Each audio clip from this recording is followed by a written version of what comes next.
OBD de trouble code description technique performance de calcul du couple du module de commande interne. Qu'est-ce que cela signifie?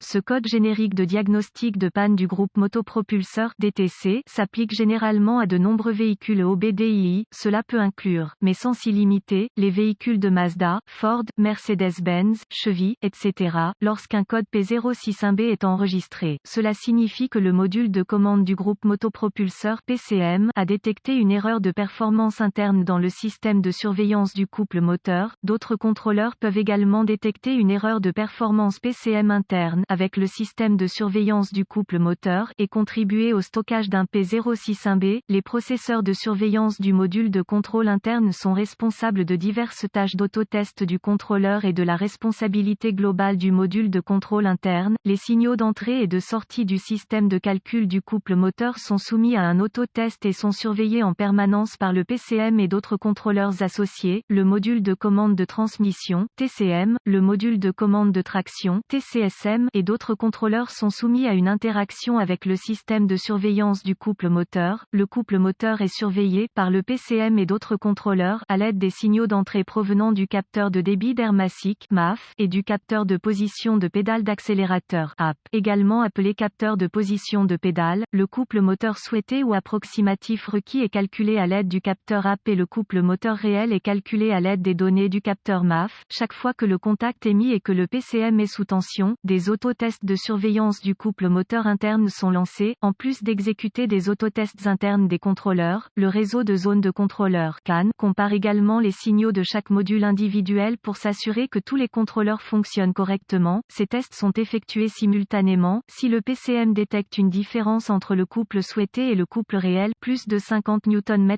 pendant plus d'une seconde, avec un régime moteur supérieur à 5000 Tr, min et une efficacité volumétrique supérieure à 16%, un code P06.1B sera stocké et le témoin de dysfonctionnement 1000 peut être allumé. Plusieurs cycles de défaillance peuvent être nécessaires pour l'éclairage 1000, en fonction de la gravité perçue du dysfonctionnement. Photo d'un PCM avec le couvercle retiré. Quelle est la gravité de ce DTC? Les codes du processeur du module de contrôle interne doivent être classés comme graves. Un code enregistré P06.1B pourrait entraîner de graves problèmes de conduite et d'économie de carburant, soudainement et sans avertissement. Quels sont certains des symptômes du code?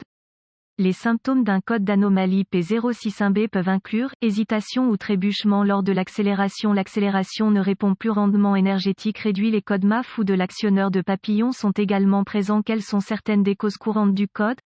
Les causes de ce code peuvent inclure mauvais cerveau de commande du papillon des gaz, circuit ouvert ou court-circuité dans le circuit du cerveau de contrôle du papillon des gaz, éléments de filtre à air bouché, débris sur le fil chaud du capteur MAF, capteur AP, MAF défectueux, connecteur de capteur MAF électrique corrodé, erreur de programmation PCM ou PCM défectueuse, circuit ouvert ou court-circuité ou connecteur dans le faisceau CAN-MAS du module de commande insuffisante, circuits ouverts ou court-circuités entre le capteur AP, MAF et le PCM. Quelles sont les étapes de dépannage du P06.1B?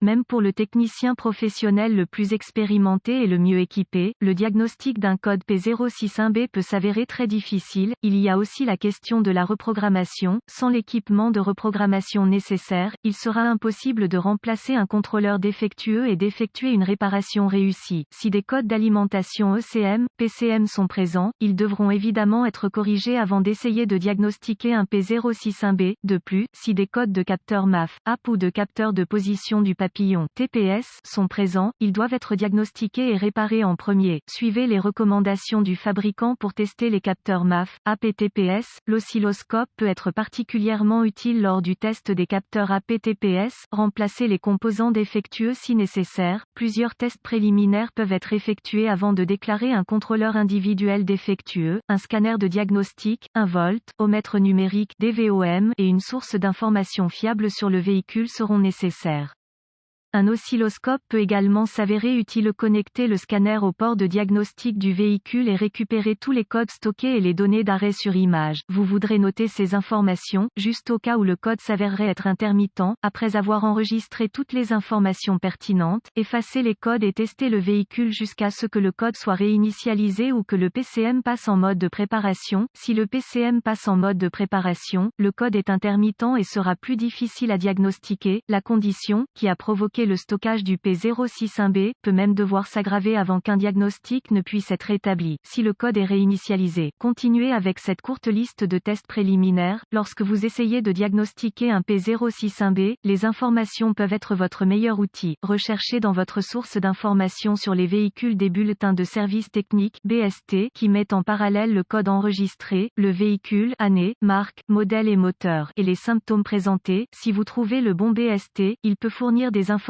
de diagnostic qui vous aideront de manière importante. Utilisez votre source d'informations sur le véhicule pour obtenir des vues de phase de connecteurs, des diagrammes de brochage de connecteurs, des localisateurs de composants, des schémas de câblage et des organigrammes de diagnostic liés au code et au véhicule en question. Utilisez le DVOM pour tester les fusibles et relais d'alimentation du contrôleur. Tester et remplacer les fusibles grillés au besoin. Les fusibles doivent être testés avec le circuit chargé. Si tous les fusibles et relais semblent fonctionner comme prévu, une inspection visuelle du câblage et des faisceaux liés au contrôleur s'impose. Vous voudrez également vérifier les jonctions au sol du châssis et du moteur. Utilisez la source d'information de votre véhicule pour obtenir des emplacements au sol pour les circuits connexes. Utilisez le DVOM pour tester l'intégrité du sol. Inspectez visuellement les contrôleurs du système pour détecter des signes d'eau, de chaleur ou de dommages par collision. Tout contrôleur endommagé, en particulier par l'eau, doit être considéré comme défectueux. Si les circuits d'alimentation et de mise à la terre du contrôleur sont intacts, suspectez un contrôleur défectueux ou une erreur de programmation du contrôleur. Le remplacement du contrôleur nécessitera une reprogrammation. Dans certains cas, vous pouvez acheter des contrôleurs reprogrammés via des sources de rechange. D'autres véhicules contrôleurs nécessiteront une reprogrammation à bord qui ne peut être effectuée que par le biais d'un concessionnaire ou d'une autre source qualifiée. Contrairement à la plupart des autres codes, le P061B est probablement provoqué par un contrôleur défectueux ou une erreur de programmation du contrôleur. Testez l'intégrité de la masse du système en connectant le fil de test négatif du DVOM à la terre et le fil de test positif à la tension de la batterie.